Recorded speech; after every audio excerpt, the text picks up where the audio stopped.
meeting together. Can I have everybody stand for the Pledge of Allegiance?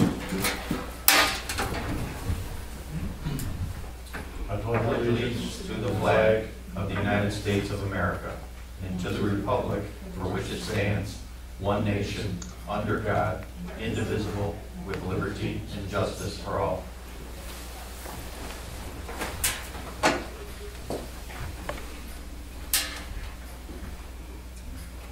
Madam Clerk, you call a roll for taxing company, taxing bodies. Yes, we'll just show that who's present, and then we will ask the audience to introduce themselves as well, just for the record, so that we can record that.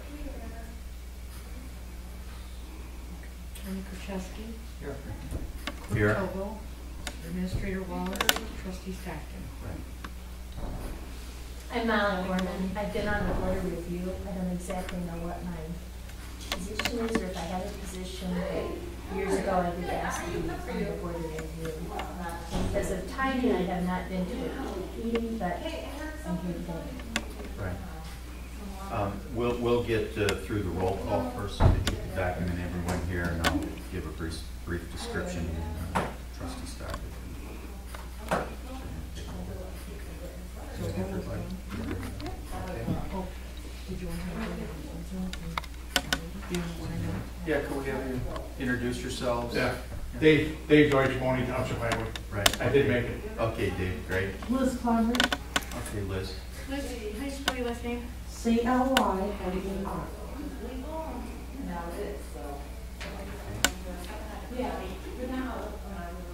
And basically, this is an informational meeting. There are no real positions on it or anything. Attorney Kraszewski, please correct me if I go awry here, but this is just exactly what it is. It's a joint TIFF, joint review board for all the TIFF districts that are out there in the village of Monee. We currently have 3 active TIFFs.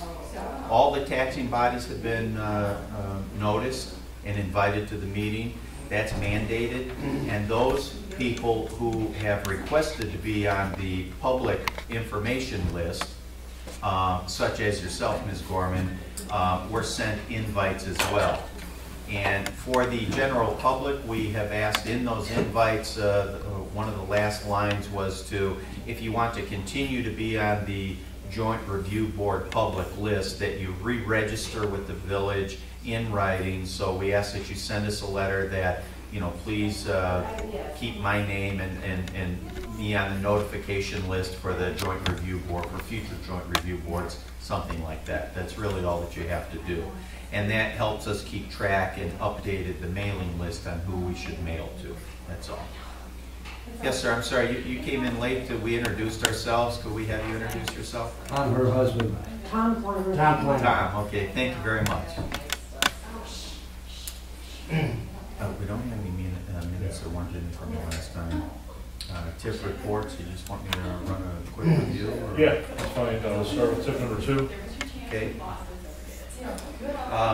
What we'll do is there's not too much to report activity-wise, other than we would like the public to understand, or just some re-information, if you will, on how the TIFFs work. TIFF number 2 is a front-loaded TIFF. It was a bonded TIFF and so forth, and through the increment is paid, the bonds are paid back.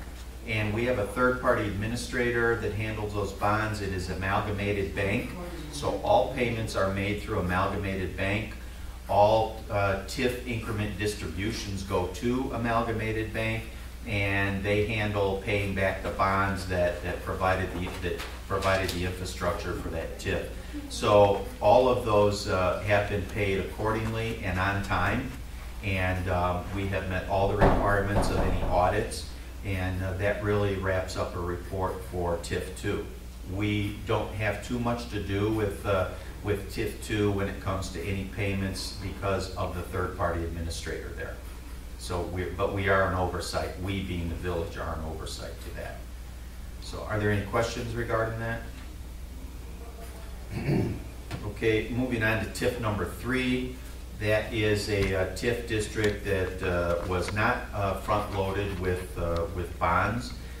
The majority of the redevelopment agreements within TIFF district number 3 have to do with development notes, and that would mean that the developer fronted the money for all of the costs, and then the village came to an agreement with the developer and based on the TIF eligible expenses on the amount of money that was going to be repaid. And I'm happy to report that all the TIF increment has covered all of the development notes and agreements up to this point. And and that is administered by the municipality. So from time to time you will hear at a board meeting. Generally it takes place in December and January, sometimes in February, but usually by February it's all taken care of. There's a request for a TIF reimbursement.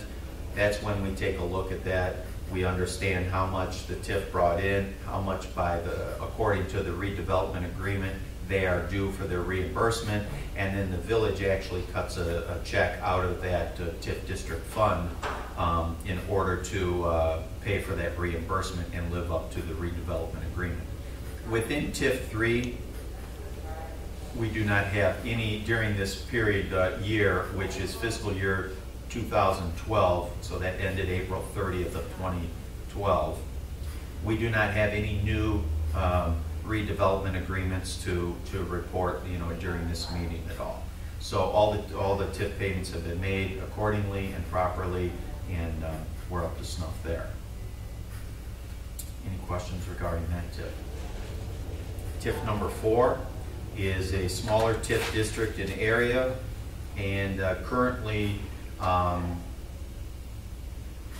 we do not have any redevelopment agreements in there that are representative of the 2012 fiscal year. I believe that the recent redevelopment agreement we did is a 2013 fiscal year, so we'll report that in the next joint review board meeting.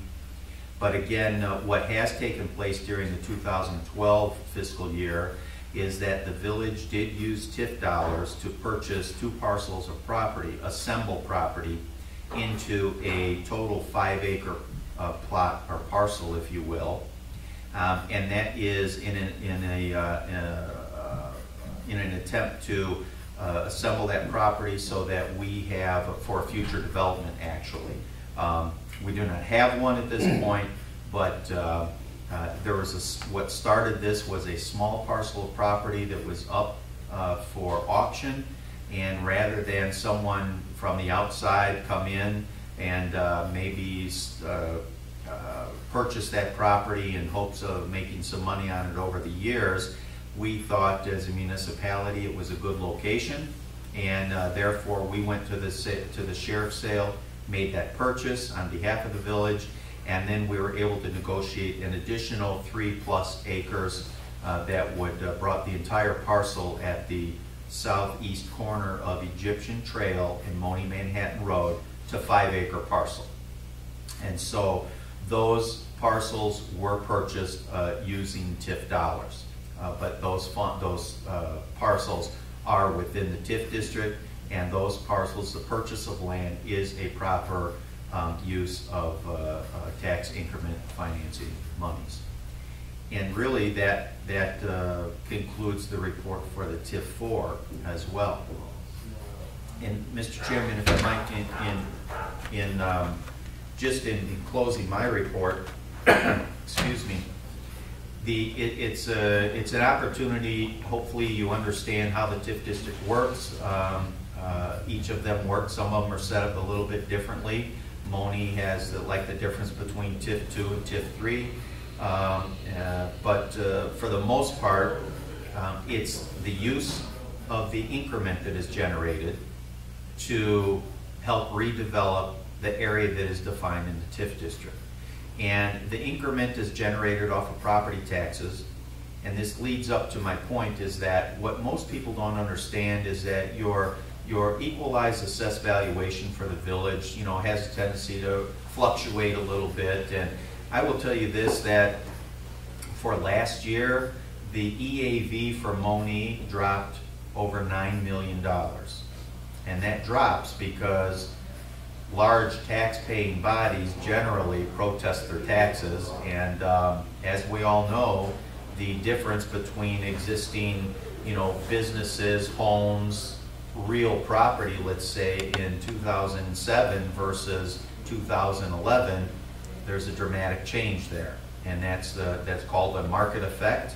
And you know, the village of Monee, our personal response to that, to the residents, was holding our tax rate flat for 2 years. They just passed the tax levy probably within the last 30 days, and there was no increase to the public.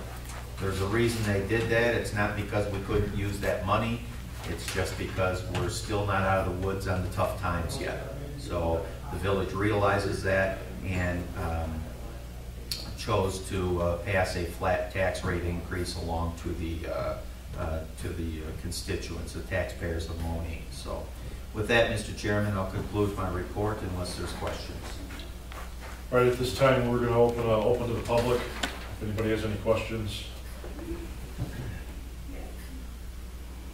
I do have a question regarding TIFF.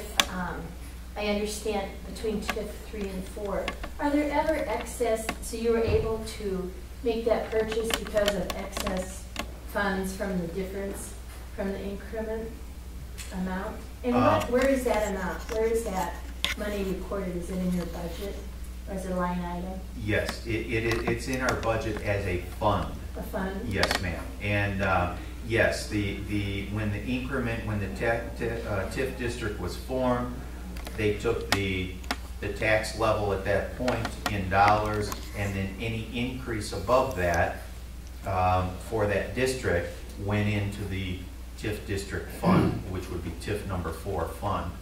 And then it's out of those accumulation of increments that we were able to purchase that property. And is there a reporting of the amounts that are in that TIF 3 and TIF 4, the funds available now, and how much were spent? Or is that for a discussion in the 2013 meeting? It can be for the 2013, but budget-wise, you can certainly get that information. That's public knowledge. We actually discussed it here in open board meeting once the purchase was made. And off the top of my head, I can't tell you what the total is, only because I don't recall. But I know that one parcel was about 153, and the other parcel was about 328, right around there. So for a collective amount of, you know, almost $500,000. Yes? Will we ever get any of that money back, or are you just gonna give that land to the developer? No, the idea here is not to give the land to the developer. Okay. It was to protect that land from, because it wasn't a 5-acre parcel. Mm-hmm. And it was to protect that, at least a portion of that land from being slivered off, if you will, because we, the village of Monee, consider that a prime corner. And we believe that the market will turn around to such a degree that we will be able to have a project for that particular parcel there. And at that time is when we would negotiate the TIF agreement, which would include a purchase of that property, you know, by the developer and so forth. No appraisal? He just went and bought? That's not true. We do have an appraisal on file. Okay. You know, it's a very favorable appraisal, and our philosophy from the village was this: if we don't invest in ourselves, who's going to invest in us? So we wanted to take we believe that we will come out of this economic recession, and we wanted to position ourselves to be in the best situation in order to take advantage of the economic change when it occurs.